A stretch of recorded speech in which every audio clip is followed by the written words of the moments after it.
The Supreme Court consistently has held that speech may not be prohibited simply because some may find it offensive or coarse or because it causes discomfort or anger. In Sandul v. Larian, the U.S. Court of Appeals for the Sixth Circuit stated that police officers should know that the use of the words "fuck you," accompanied by the middle finger gesture, do not constitute fighting words and therefore could not fall within the scope of any disorderly conduct statute.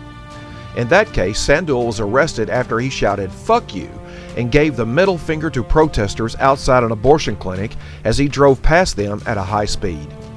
The court explicitly stated that the use of foul language alone does not constitute criminal conduct. Thus, individuals should not be punished for using the middle finger gesture as long as that gesture is not accompanied by words or other gestures that by their very utterance or use inflict injury or tend to incite an immediate breach of the peace.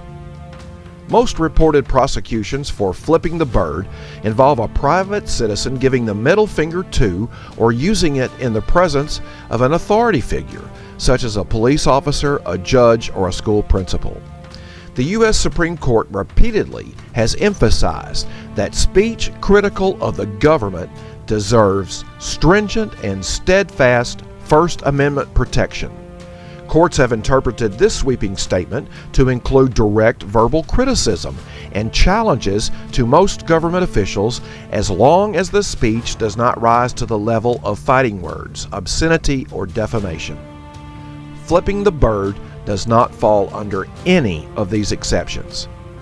While targets of the gesture may find it impolite, insulting, offensive, vulgar, rude, or crude, the Supreme Court in Houston v. Hill eloquently stated that the First Amendment recognizes, wisely we think, that a certain amount of expressive disorder not only is inevitable in a society committed to individual freedom, but must itself be protected if that freedom would survive.